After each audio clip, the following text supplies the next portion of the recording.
श्री श्याम दोस्तों। साधु और परोपकारी कुमार।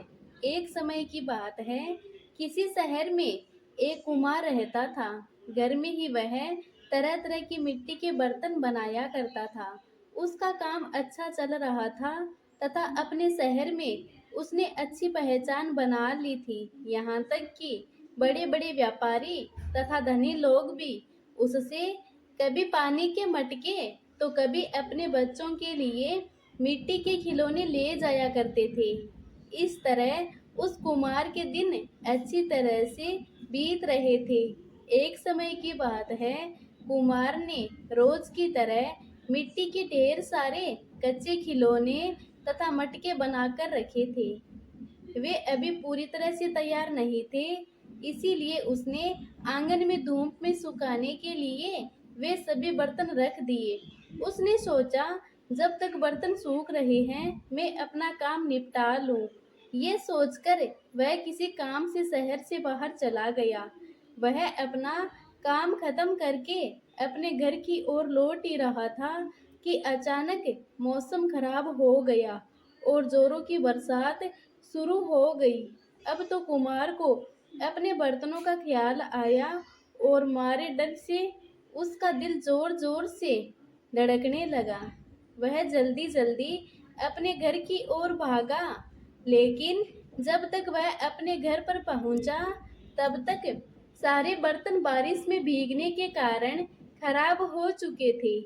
उसका काफी नुकसान हो चुका था और उसके पास इतने पैसे भी नहीं बचे थे कि वह फिर से सारा सामान बनाने के लिए मिट्टी खरीद सके।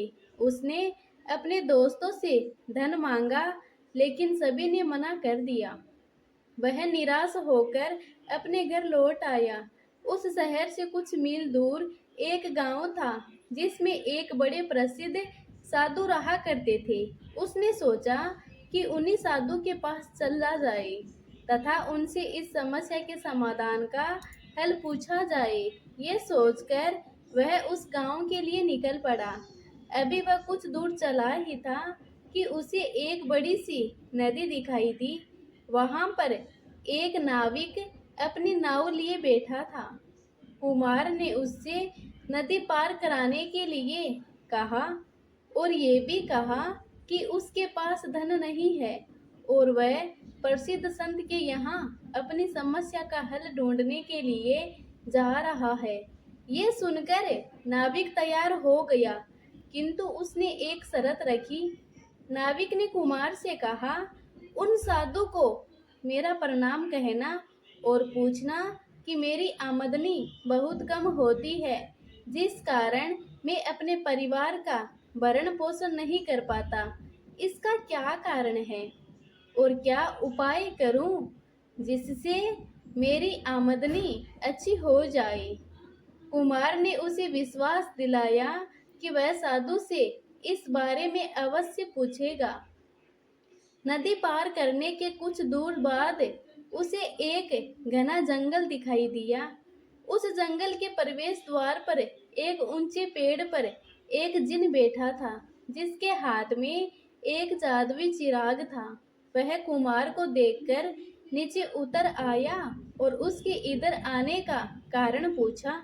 जिन को देखकर पहले तो कुमार डर गया, किंतु डरते डरते उसने सारी बात बता दी। जिन ने उसे कहा कि ये बहुत घना जंगल है, जिसमें तरह तरह के खतरनाक जीव जंतु रहते हैं। तुम इसे पैदल पार नहीं कर पाओगे, किंतु यदि तुम चाहोगे तो मैं उड़कर तुम्हें इस जंगल के पार उतार सकता हूँ, लेकिन मेरी एक शर्त है। कुमार ने जिन से पूछा, तुम्हारी क्या शर्त है? जिन बोला कि तुम साधु महाराज से पूछना कि मुझे मुक्ति कैसे मिलेगी।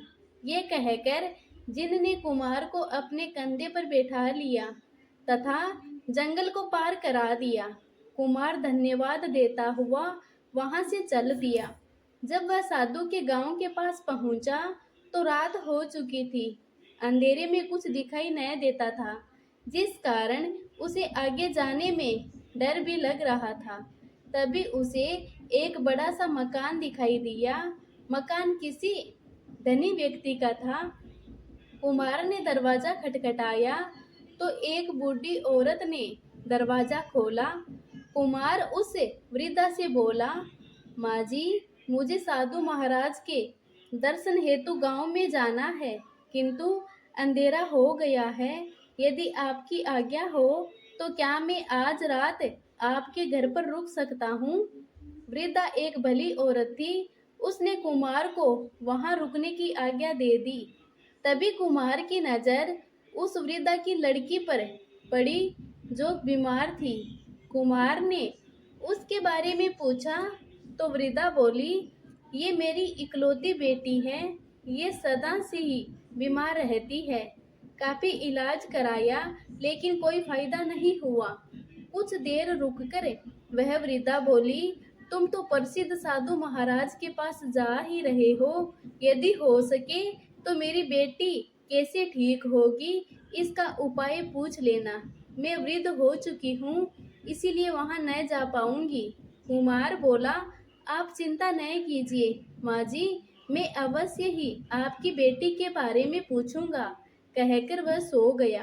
अगले दिन कुमार ने रात में ठहरने के लिए वृद्धा को धन्यवाद दिया और आगे की ओर निकल पड़ा। अब वह उस स्थान पर जा पहुंचा जहां पर उन साधु महाराज का आश्रम था। वह आश्रम एकांत स्थान पर था। चारों ओर दूर तक हरियाली ही हरियाली छाई हुई थी। हरे भरे पेड़ों से चारों ओर से घिरा हुआ वह आश्रम मन को बड़ी शांति प्रदान करने वाला था। इतने में वे साधु के पास पहुंचा।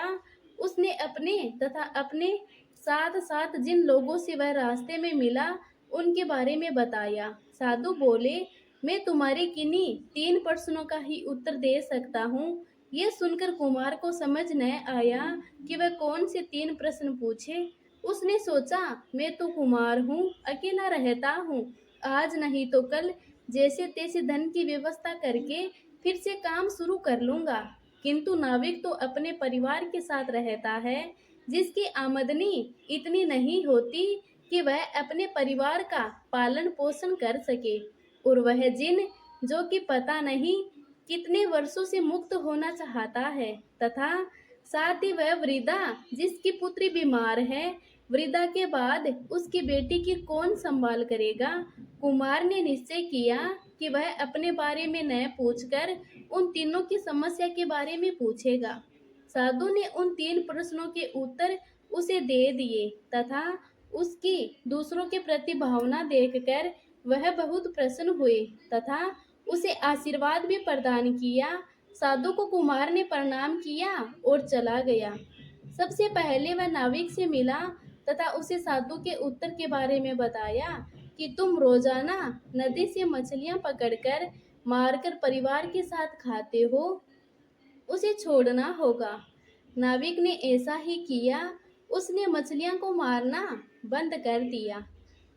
अब वह केवल यात्रियों को नदी को पार कराने का कार्य करने लगा और देखते ही देखते उसकी आमदनी में बढ़ोतरी होती गई।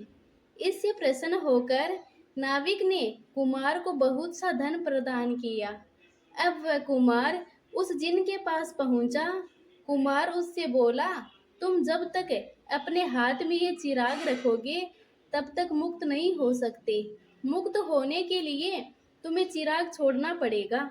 जिन ने ऐसा ही किया और तभी वहां पर एक रोशनी निकली और जिन तथा चिराग दोनों ही उस रोशनी में गायब हो गए और मुक्त हो गए।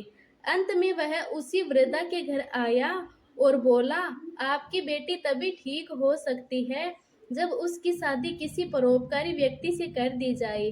वृद्धा ने सोचा कि ऐसा परोपकारी वर उसे कहाँ मिलेगा।